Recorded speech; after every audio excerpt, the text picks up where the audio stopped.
Okay, guys, I think it's just a little after, well, it's about 12:16, so greatly appreciate everyone coming out for the State of the City address.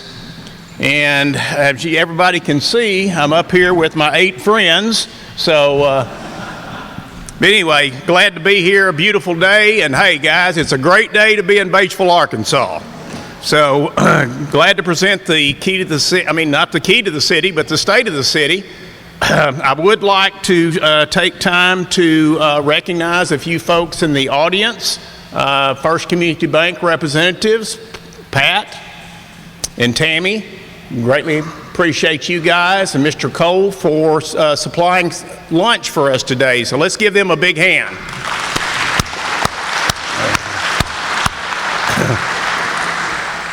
Also, we have representatives from some of our delegation out of Washington. We have Senator Tom Cotton's office represented by Cameron Bandy. Glad to have you here, Cameron. Appreciate you. And Elijah, glad to have you as well, and that is Elijah Snow. And he represents Congressman Rick Crawford's office. So it's always an honor to have you guys here, and we always appreciate any assistance or help. And I was there last week in D.C., the National League of Cities. Most of those, I think Congressman Crawford and Senator were both tied up in committee meetings during that time. We did get to see some of the other delegation, but we always greatly appreciate all the support we can get. All right, one other thing I'd like to do is recognize some of our council members out there. Some of the present and past. I know we had this on schedule for the 31st. And we looked at the date, and just so happened there's a check presentation in Little Rock on the 31st from the governor. And I thought it may be kind of me to go down there and accept that $500,000 from the state of Arkansas, or maybe it's $425, but anyway, so we had to switch it back. I know this is spring break weekend, so I appreciate everybody that is here, and I hope all the individuals that are out enjoying spring break, I hope they're having a good time with their families. So first of all, I'm going to go ahead and get started here, and I'm going to start with, basically this is my 19th year, actually about 19 years and 3 months in office. And I've had the honor of serving as mayor of this great city. I'm deeply thankful for the opportunity, and I never take this responsibility lightly. Batesville has been a community filled with dedicated citizens, strong leadership, and a shared vision for progress, and it has been a privilege to serve alongside all of you. First, I would like to recognize the many city employees who serve our community every day across numerous departments. Your professionalism, dedication, and commitment to public service are the foundation of our city's success. Mayors from across Arkansas always comment to me, "You've got a lot going on in Batesville. Why? How are you doing this?" And I always remind them that these types of communities are built through teamwork, and it is the hardworking and dedicated employees of the city who make that forward progress possible. So thank you to all of your employees, and let's give all of our employees a round of applause.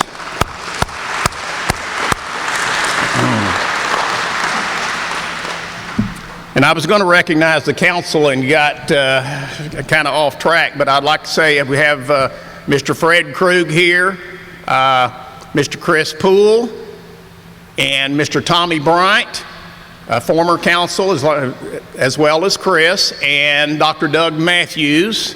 Glad to have you here. Past, he was probably one of the longest serving council members that I have had the honor to serve with. So appreciate everyone, and Mr. Lackey Moody, who is serving today. Do I have any other council here? But greatly appreciate it. Like I said, I know a lot of them had spring break. And with that being said, I would like to thank the 8 members of the City Council who serve along beside me.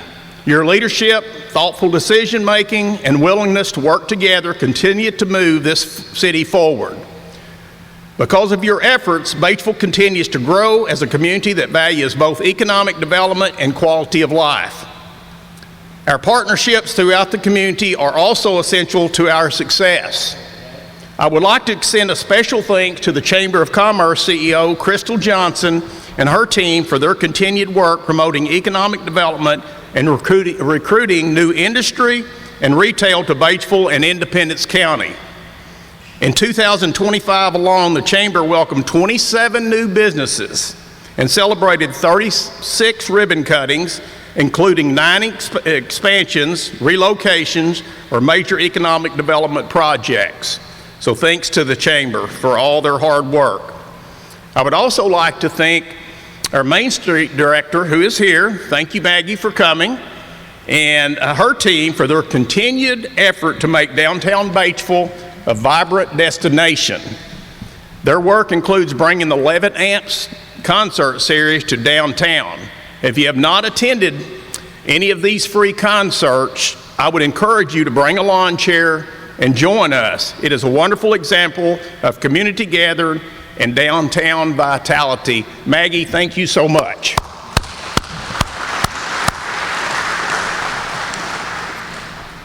Infrastructure continues to be a top priority for our city. Communities that can neglect infrastructure quickly find themselves falling behind in economic development opportunities. Batesville has made strategic investments in wastewater infrastructure and is currently constructing a new water treatment plant and intake system that will ensure a reliable water supply for generations to come. And I want to thank the citizens of Batesville who supported the refinancing of bonds to make these critical improvements possible. Now, back in the early administration, Dr. Matthews, Tommy, all the council, you can remember this, Fred, you can remember all these challenges that we had. We were under consent administrative order. And I've mentioned this before. I'm happy to say that the city of Batesville received a letter just a few weeks ago that we are off that administrative order. Now, let me explain what a consent administrative order is. It's not a greeting card from Hallmark, believe me. It's like you're putting bad water into the White River, and you better stop or we're going to start fining you a substantial amount. So many cities do not take care of infrastructure, and they find themselves behind the 8 ball. But that would not have been possible, like I said, without our citizens stepping up and taking care of that wastewater. And also our leadership from our water department, water construction department, all of you guys that have relentlessly continued your effort. Because one thing that we did during that is, before we even broke ground or anything with the new wastewater plant, we had to camera every line here in the city. And they have, like I said, they've consistently taken care of those things, and that's why we are off the consent administrative order. So thank you for all your efforts and everything you do every day. Riverside Park continues to undergo a major transformation. Construction is currently underway on the event center, pickleball courts, tennis courts, and new skate park. While the skate park itself is complete, it remains closed temporarily due to surrounding construction. Our North skating community is very eager, and we appreciate your patience. This summer, we will begin construction on a splash pad, an inclusive playground, new restrooms, and a pavilion. These improvements will create a park that truly serves all members of our community. Now let's talk about economic development. Economic development in Batesville remains strong.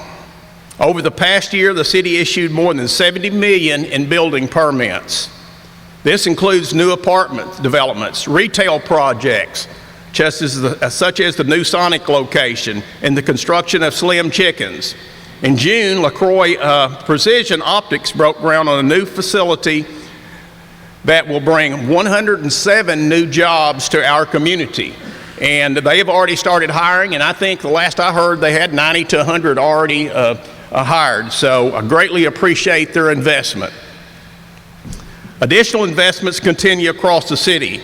White River Health is constructing a new oncology wing, and Life Plus has opened its corporate headquarters in former Citizens Bank building. Main Street, of course, that is downtown, and that just complements our Main Street.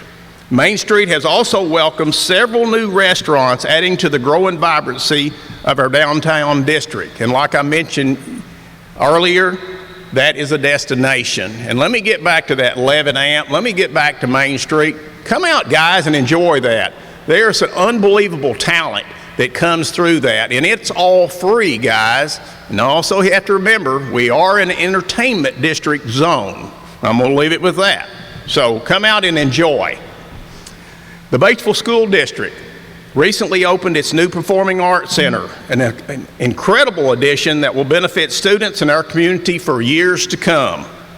We also celebrated the ribbon cutting for the Greenway Trail expansion along Main Street, which features new landscaping, benches, antique-style lighting, trees throughout our historic downtown. This project has already been widely used and provides residents with a safe and enjoyable space for walking, biking, and spending time with their families.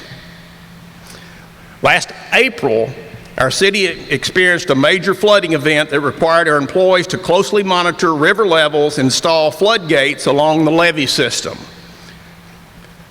I want to once again thank our city workforce for their dedication and willingness to work under difficult conditions to protect our community. For those who remember, our flood walls were constructed in the mid-1980s. Does anyone remember the 1982 flood? Let me see a show of hands. Some of you are probably not even born at that time, but I remember that. I think I've told this story before. We had water coming up over the White River Bridge. That's a lot of water. Caused a lot of damage in our community. ConAgra was the brunt of most of it there, which is now OMP. It came up so fast that water was in the cab of pickup trucks, several. They probably lost 50 to 75 vehicles in that flood, and they had extensive damage. There was also damage in the west side.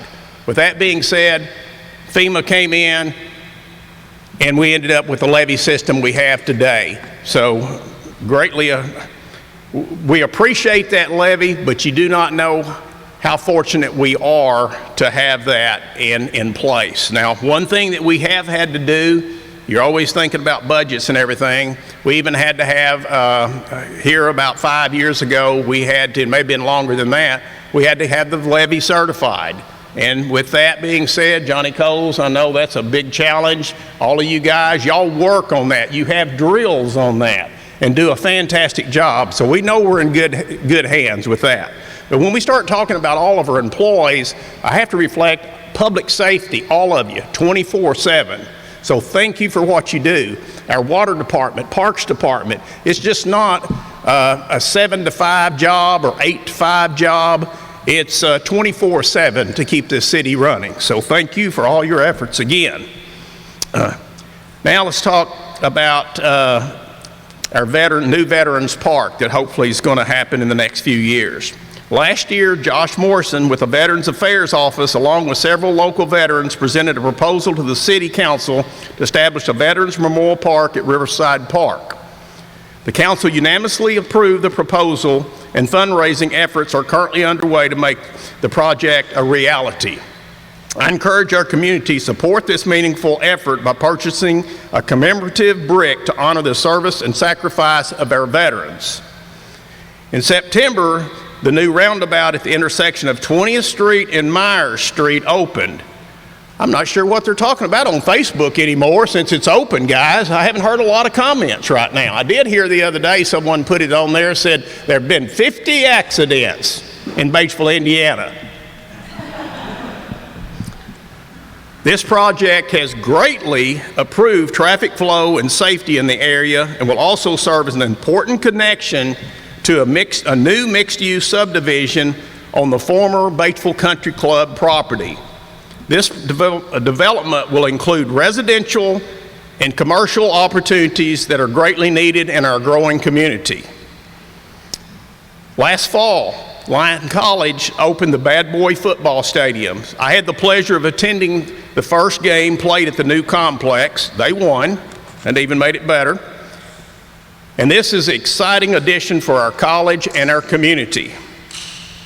While we celebrate many successes, we also recognize the people who have dedicated their careers to serving our city. The past year, we saw several retirements, including Brenda Hattrick. Glad to have you here today, Brenda. I'm sorry, Brenda is not here. I'm looking right at Lori and calling her Brenda. But anyway, Brenda Hedrick was with us for over 20 years as water clerk. Now, Lori, glad to have you here. Lori Perron. Let's see. She was 8 years in accounts payable. And of course, our beloved Denise Johnston, our city clerk, who spent the majority of her life in that office back there. Denise was not only a dedicated employee, but also a close friend who encouraged me to run for mayor many years ago. Denise, sometimes I say, what in the world am I doing? Then I have to, thank you. Her contribution and love for this community will never go unnoticed. And my wish is for all the retirees to have many happy years ahead. So thank you for all your service and everything. And hey, we may have you on speed dial. Sadly, we also lost 4 valued city employees this past year. Tim Collins from the landscape department, and Marcus Jackson, Randy Palmer, Jeff Owens, all from the parks department. Tim worked in a cemetery landscape department for 8 years, on and off while battling his health issues. He fought a good fight and was a hard worker who was almost known to be a true friend, loyal, and honest. Marcus was our parks department for a little over 3 years, and when he wasn't at work, he spent a large amount of his time as the founder and director of Laborers Academy and Ministry Incorporated. Randy served the city for 40 years and was loved by everyone who knew him. Jeff was also a dedicated employee and a very close friend. The work that they all helped accomplish in our parks and community will continue to benefit our citizens for generations to come. Their legacy will always remain part of Batesville. Last week, we lost another former employee, Earl J. Wood. Earl J. was a 27-year veteran who worked in our sanitation department and retired in 2020. He was a great asset to the city of Batesville, and we are very fortunate to still have 2 of Earl J.'s sons working with us and carrying on his legacy of hard work. As we look ahead, we also recognize the challenges that cities across the country are facing. Inflation continues to impact local governments, just as it affects families and businesses. Costs for insurance, health care, equipment, and public safety vehicles have risen dramatically. You've heard me speak before that police vehicles, at one time, we could just buy the truck on state bid for $26,000, fully equipped around $30,000. Now we're looking at $50,000.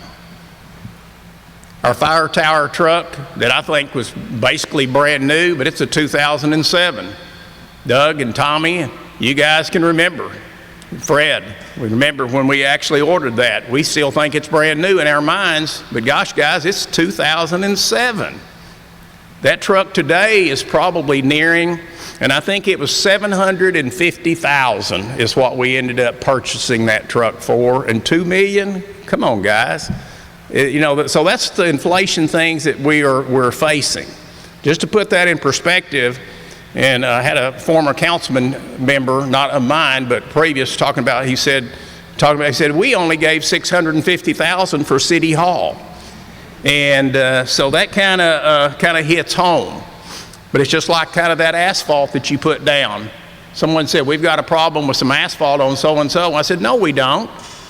But the thing about it, that was put down 20 years ago, almost 20 years ago, guys. Yes, anything you put down, you have to continue to maintain it, and I think that's one we're driven to make sure that we have the best equipment, and hopefully we continue to maintain our valued employees. Despite these challenges, our sales tax revenue remains solid, and this administration and city council will continue to carefully manage our resources and make responsible decisions that protect the long-term stability of our city. Batesville continues to grow, invest in its future, and build a community where people want to live, work, and raise their families.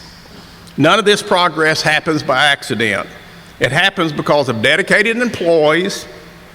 I think I've said that more than once, but I think that's the emphasis of how I feel, and I think how the council feels. It happens because of engaged citizens, strong partnerships, and a shared belief in what this community can accomplish together. As we look to the future, I remain confident that the best days for Batesville are still ahead. By continuing to invest in our infrastructure, support economic development, and protect the quality of life that makes our community special, we will ensure that Batesville remains a vibrant and thriving city for generations to come. And while we celebrate the progress we've made, we must also remember what truly makes Batesville special. It's not just our buildings, our businesses, our parks. It's our people. It's the pride we take in our community, the willingness to help our neighbors, and believe that when we work together, there's nothing our city cannot accomplish. Batesville has always been a city of strong values, hard work, and determination. And as long as we continue to move forward together with that spirit, there's no limit to what the future holds for our community. Thank you for your support. Thank you for your commitment to this great city, and may God continue to bless the city of Batesville. Thank you.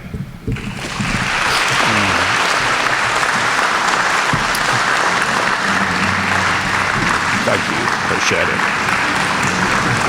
Thank you, guys.